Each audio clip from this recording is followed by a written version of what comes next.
तेरे दर पे आए हैं तो आए हैं कि केवल शरीर आया है, बैठे हैं तो क्या मिटी है दुनिया? अब कितने लोग बैठे हो कि हम मिट जाती मेरी दुनिया, मुझे याद ही नहीं रहा घर में क्या होता क्या नहीं, उतनी देर आनंद में बैठे, बिक गई मेरी दुनिया। अब बिका हुआ, मिटा हुआ, मिटा हुआ तो बहुत ऊंची अवस्था है, कुछ रहे ही ना मिटा दो। बिका हुआ तो फिर भी होता है, जैसे गुलाम खरीद लो, क्या खाओगे जो दोगे, क्या पहनोगे जो दोगे, कहाँ बैठोगे जहां बताओगे, ये तो बिकी हुई। और यहां कह रहे मिट जाती है अपनी दुनिया, छोटी मोटी बात है, छोटी मोटी बात है, मिटी है दुनिया। नहीं, हम तो सत्संग को भी दूसरी रूप से लेते हैं। सत्संग में आओ ये मिल जाएगा, सत्संग में आओ नौकरी लग जाएगी, सत्संग में आओ दुकान चल जाएगी, सत्संग में आओ शादी हो जाएगी, सत्संग में आओ बच्चा हो जाएगा, सत्संग में आओ मन शांत होगा। हम तो कहाँ दूसरी लिस्ट लेके आते हैं। यहाँ तो कहते मिट जाती है मेरी दुनिया। ये इसीलिए कह रहा था कि ये निज घर इतना आसान नहीं। बड़े बड़े ज्योतिषी लोग, जिनको व्यापे चिंता रोग, जो सत्संग नहीं आते उनको चिंता है, और जो सत्संग आते उनको भी थोड़ा सा काम थोड़ा सा गड़बड़ हो जाए, इनको भी चिंता है। तिनको व्यापे चिंता रोग, भूमिया भूमि चले नहीं लूझे, छोड़ चले तृष्णा नहीं लूझे, कहूँ नानक ये तथ्य विचारा, बिन हरि भजन नहीं छुटकारा। सतगुरु क्या चाहते हैं, हम भक्ति किसे कहते हैं? हम तो ये भी मानते हैं कि जो बहुत अच्छा बोल लेता है और बहुत अच्छा गा लेता है, शायद वही बड़ा महात्मा होता, वही बड़ी बहन महात्मा होती। यहाँ कह रहे हैं मिट जाती है अपनी दुनिया, और हम कहते हैं हम मिटा देंगे। वो अपनी दुनिया नहीं, उसकी दुनिया मिटा देंगे। छक्के पंजे की बातें कर लेना एक अलग विषय होता है, लेकिन गुरु की भक्ति इतनी आसान नहीं। भक्ति का घर है बहुत दूर, जैसे लंबी खजूर, चढ़ जाए तो पिए राम रस, गिर जाए तो चकना।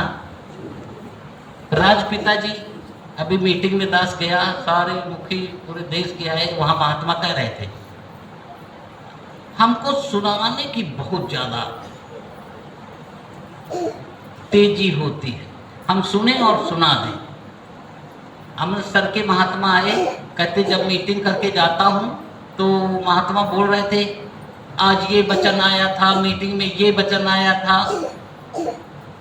तो मतलब सुनाने के लिए है संगत को, कि वो करने के लिए, खुद को करने के लिए।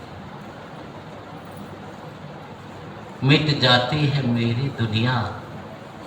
अब ये आता है कि भाई देखो, जब यहाँ कुछ मांगोगे नहीं, जब शरीर के लिए न मांगो, जो हो जैसे रहो, तो फायदा क्या सत्संग में आके? यहाँ फायदा और नुकसान नहीं होता। भगत जब निज घर में महसूस करेगा, फायदा नुकसान नहीं देंगे। वो जो सृष्टि चल रही है, प्रकृति चल रही है, जो हो रहा, इसे कहता तेरी कृपा है। तूफान आ रहा, तेरी कृपा है। बारिश हो रही, तेरी कृपा है। हम तो कहते लाख परी है, बरसना नहीं बाबा जी, माता जी ही साल भर की कमाई। सत्संग जाते हैं, तुम में शक्ति होगी तो बारिश नहीं होनी चाहिए। और महात्मा कहता मिट जाती है अपनी दुनिया। और ऐसा में सत्संग थी, एक बहुत बढ़िया महात्मा बोले, आए भी बड़े विद्वान महात्मा। बारिश हो रही थी, पानी गिरने लगा। जिसके यहाँ सत्संग होती है वो तो तब मोबाइल इक्का दुक्का थे, दास के पास भी था, छतरी लगा दिया, स्टेज देते। महात्मा उठे नहीं, बहने उठी नहीं। वो संगत दास के जीवन में आदमी इतना इतना पानी भर गया, और विचार होते रहे, संगत सुनती रही। और उसके बाद फिर बारिश निकल गई, विचार खत्म हुए, भोग पड़ा। अब लंगर चल रहा, तो एक महात्मा बोल रहे थे ये जो करता है बिल्कुल सही करता है। भगवान जो करता है एकदम सही करता है, इसका किया सब सही होना चाहिए और भगत यही करना चाहिए। उसके बाद जब पतरी रखी गई, छोले डाले गए, फिर पानी भगदड़ मच गई। तो भगदड़ जब मच गई तो सब पापरोती चलने लगी। तो एक छपरी थी, उसमें भी दास रुका। तो मैंने कहा महात्मा जी, जो कह रहे थे बहुत बढ़िया कर रहे, महात्मा जी लंगर किया कह दैवे सार मरेला। हम भी तो कह रहे थे, वो विद्वान महात्मा है, वो कहीं से पूछो कुछ भी बताएंगे, दुनिया का नॉलेज, लेकिन वो दैवे सार मरेला। अभी तो बढ़िया कह रहे थे, अब गालियां देना शुरू। इतनी सरल भक्ति नहीं है। दो चार शब्द यहाँ से याद कर लो, दो चार वहां से, जब मौका मिलेगा तो बोल देंगे हमारी भक्ति यही तक है। मिट जाती है पूरी दुनिया। कहाँ मिटी है, किसकी मिट गई है? और जिनकी मिट गई है वो महात्मा है, वो निरंकार